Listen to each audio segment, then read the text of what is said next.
La parabole des ouvriers embauchés à la vigne, Matthieu 20, 1, 16, nous enseigne la même leçon que l'enfant prodigue. Elle comporte la même leçon. La bonté de Dieu transcende toute mesure.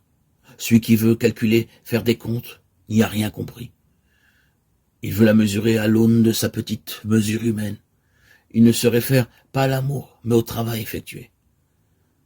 Tant qu'il raisonne ainsi, il s'indigne. Et il ne peut que s'indigner de ce qu'un ouvrier qui a travaillé plus qu'un autre ne soit pas davantage payé. À ses yeux, la conduite du maître de la vigne est une injustice. Quelle est donc la leçon qui se cache dans ce récit? Les ouvriers embauchés conçoivent leur travail comme une charge et un fardeau. Ils ne le font pas de bon cœur. Nous avons supporté le poids du jour et la grosse chaleur. Maintenant, nous devons être payés davantage. Ne sommes-nous pas, nous, les chrétiens d'aujourd'hui, ces ouvriers-là? Leurs récriminations et leurs protestations ne sont-elles pas les nôtres? Nous nous efforçons tant bien que mal de vivre de notre foi. Nous renaissons à pas mal de choses. Nous portons le poids du jour et la grosse chaleur. Que recevrons-nous en retour? Que toucherons-nous de plus que les autres? Une première réponse pourrait être celle-ci. Ne suis-je pas libre de disposer de mon bien comme je l'entends? À vrai dire, la parabole ne donne pas de réponse. Elle nous pose plutôt des questions. Le message du salut vous a-t-il apporté la joie? A-t-il enrichi votre vie?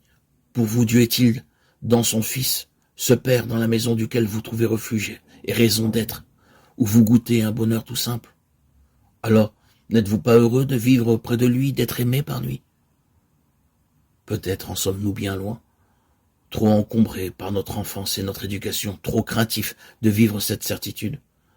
Tout ce qui est à moi est à toi, de vivre comme Jésus. Tant de chrétiens ressentent leur foi comme un corset. Ils croient qu'elle atrophie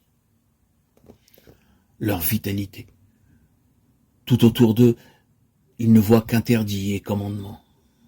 Reconnaissons qu'il n'est pas tellement facile de s'échapper de ce ghetto. Beaucoup veulent le forcer sans trouver pour autant la liberté qu'ils recherchent. Ils construisent de nouveaux murs autour d'eux, des murs contre Dieu ou l'Église. Ce que Jésus veut, finalement, c'est que nous trouvions le bonheur. Un bonheur qu'il évoque de bien des manières. Vivre auprès du Père, travailler à sa vigne.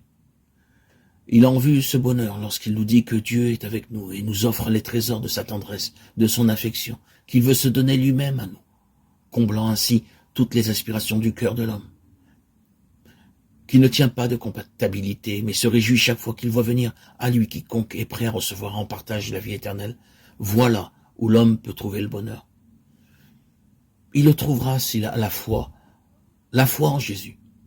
Voilà qui peut soutenir le croyant, le disciple, à travers les vicissitudes de l'existence.